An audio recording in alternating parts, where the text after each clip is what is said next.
Hello everyone. आप सब लोगों का स्वागत है। तो आज इस वीडियो में हम फ्रीडोल इंटीग्रल इक्वेशन के बारे में बात करेंगे जो सेकंड काइंड की है। और हमारे पास जो के एक्स कोमा टी है वो हमें डी जनरेट गिवन है। इसका मतलब के एक्स कोमा टी को मैं एक फाइनाइट सम के अंदर रिप्रेजेंट कर सकता हूँ ऑफ एफ आई एंड जी आई, जहाँ पे एफ आई क्या है, फंक्शन ऑफ एक्स है, और जी आई क्या है, फंक्शन ऑफ टी। और जो हमारे पास में ये इंटीग्रल इक्वेशन है ये होमोजीनियस गिवन है। इसका मतलब इसका सॉल्यूशन या तो इन्फिनिटली मैनी होंगे या फिर यूनिक सॉल्यूशन होगा। ठीक है। तो अब हम बात करते हैं y of x equals to zero के बारे में। अगर इसको मैं यहाँ पे रखूं तो मेरे पास में जीरो, और ये इंटीग्रल भी जीरो हो जाएगा। इसका मतलब लैम्डा की वैल्यू क्या आ रही है, जीरो आ रही है। तो इस केस को हम बोलते हैं ट्रिवियल सॉल्यूशन। बट हम इंटरेस्टेड हैं नॉन ट्रिवियल सॉल्यूशंस में। ठीक है। तो लैम्डा की वो वैल्यूज जिसके लिए मुझे नॉन ट्रिवियल सॉल्यूशन मिले, तो इनको हम बोलते हैं आइगन वैल्यूज। ठीक है। और इनके रिस्पेक्ट में जो हमें फंक्शंस मिलते हैं उसको हम बोलते हैं आइगन फंक्शन। ये हमारे पास में एक क्वेश्चन है, इसका हमें आइगन वैल्यू और आइगन फंक्शन बताना है। तो अब देखो हम क्या करेंगे। यहाँ से मैं सबसे पहले ई एक्स को इंटीग्रल के बाहर निकाल देता हूँ। तो हमारे पास में आएगा E T, Y of T और डी टी। फिर हम क्या करेंगे, हम इस इंटीग्रल को सी से रिप्रेजेंट कर देंगे। ठीक है। तो हमारे पास में Y of x equals to lambda E X और सी आ जाएगा। सी की वैल्यू फाइंड करते हैं। तो जीरो से one E T, Y of T की जगह हम इसको उठा के रख दें अब, लैम्डा सी ई टी और डी टी आ जाएगा। यहाँ से लैम्डा और सी को हम इंटीग्रल के बाहर निकाल देते हैं। तो जीरो से वन ई की पावर टू टी और डी टी। इस इंटीग्रल की जो वैल्यू है वो आएगी e square minus one by two. ठीक है। ये कैसे आ रही है, इंटीग्रेशन क्या आएगा, जीरो से वन लिमिट रख देंगे तो हमारे पास में ये चीज़ आ जाएगी। तो अब c equals to lambda C e square minus one by two r. ठीक है। इसको हम लेफ्ट हैंड साइड ले जाते हैं और सी को मैं कर देता हूँ कॉमन। तो हमारे पास में ये आएगा इक्वल्स टू जीरो। इसका मतलब या तो सी इक्वल्स टू जीरो है और one minus lambda E square minus one by two. ठीक है। अगर मेरा सी इक्वल्स टू जीरो हो गया तो आप यहाँ पे देखो, यहाँ पे अगर मैं सी इक्वल्स टू जीरो करता हूँ तो मतलब मुझे वाई ऑफ एक्स क्या मिल रहा है, जीरो मिल रहा है। और ये हमारे पास क्या होता है, ट्रिवियल। और हम इसमें तो इंटरेस्टेड है ही नहीं।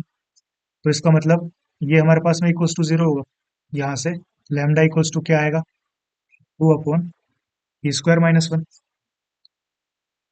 देयरफॉर जो हमारा सॉल्यूशन है वो क्या हो गया, two C upon E square minus one और ई एक्स।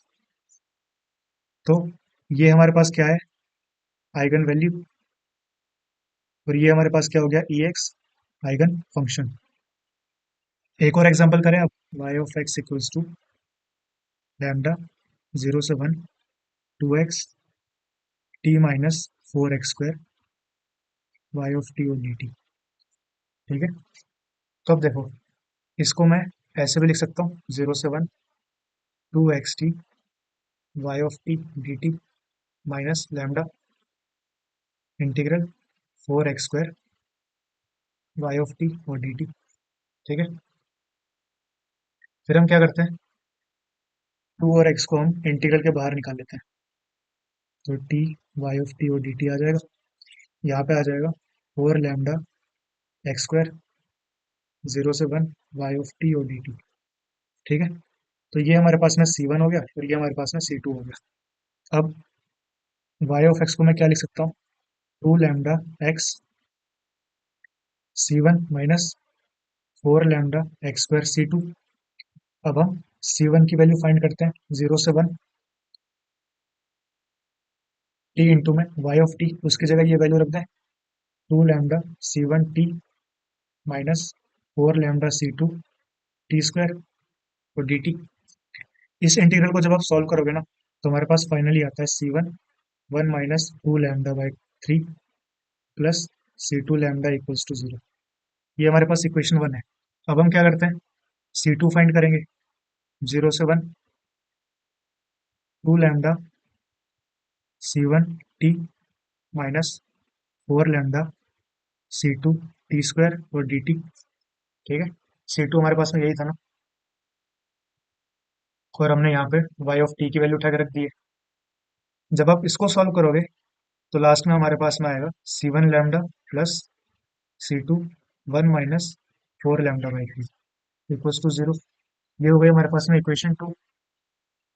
और हमारे पास इक्वेशन 1 क्या थी, 1 minus 2 lambda by 3 C1 plus lambda C2 equals to 0। ठीक है, ये हमारे पास में क्या आ गया, सिस्टम ऑफ लीनियर इक्वेशन।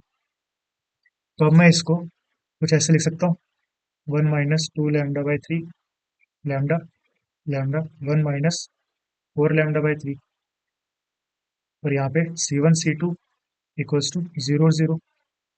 ठीक है, तो अब हमें क्या चाहिए, नॉन ट्रिवियल सॉल्यूशन चाहिए ना। इसका मतलब इन्फिनिटली मैंने सॉल्यूशन चाहिए। तो अगर इन्फिनिटली मैंने सॉल्यूशन चाहिए तो इसकी रैंक क्या होनी चाहिए, लेस देन 2। इसका मतलब जो इसका डिटर्मिनेंट है वो क्या हो जाएगा, इक्वल्स टू 0। यहाँ से हमारे पास में लैम्डा की जो वैल्यू है ना वो -3 और -3 आती है।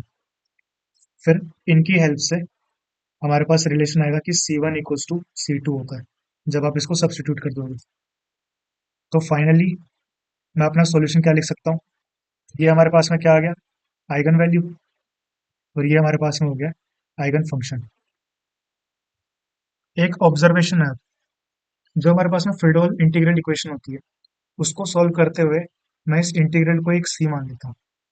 बट जब हम ये चीज वोल्टेरा में देखते हैं तो हम इसको इक्वल्स टू सी नहीं मानते। वो क्यों, तो उसका रीजन ये है कि देखो, यहाँ पे जब इंटीग्रल के अंदर कुछ भी आएगा उसके बाद ये जो अपर और लोअर लिमिट है ना ये कॉन्स्टेंट है। तो इनको जब हम रखेंगे तो हमें इस चीज की श्योरिटी है ना कि हमारे पास लास्ट में एक कांस्टेंट ही आने वाला है। तो इसलिए हम इसको सी से रिप्रेजेंट कर लेते हैं। यहाँ पे क्या होता है, यहाँ पे जो अपर लिमिट है वो वेरी कर रही है, श्योर नहीं हो सकते कि हमें कांस्टेंट ही मिलेगा। हो सकता है यहाँ पे हमारे पास में एक फंक्शन आ जाए लास्ट में, है ना। तो ये रीजन होता है। अब देखो,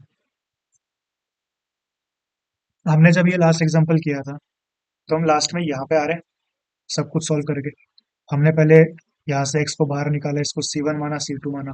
फिर इसकी हेल्प से हमने सिस्टम ऑफ लीनियर इक्वेशन निकाले C1 और C2 में, और हमारे पास फिर ये मैट्रिक्स आ गई थी। तो ऐसा कोई मेथड है क्या हमारे पास में जिससे मैं डायरेक्टली हमारी मैट्रिक्स तक पहुंच सकता हूँ, तो इसका आंसर है हाँ। तो अब हम बात करते हैं इसके ऑल्टरनेट अप्रोच के बारे में। अब देखो, जो हमारे पास में इक्वेशन गिवन है, ए से बी के X T Y of T और डी टी। ठीक है, इसको अब मैं कुछ एक समेशन के फॉर्म में लिखता था, यहाँ पे एफ आई एक्स और g I t Y of T D T. ठीक है, फिर हम क्या करते हैं, हम इस इंटीग्रल से जो एफ आई वाली टर्म है उसको हम बाहर निकाल देते हैं।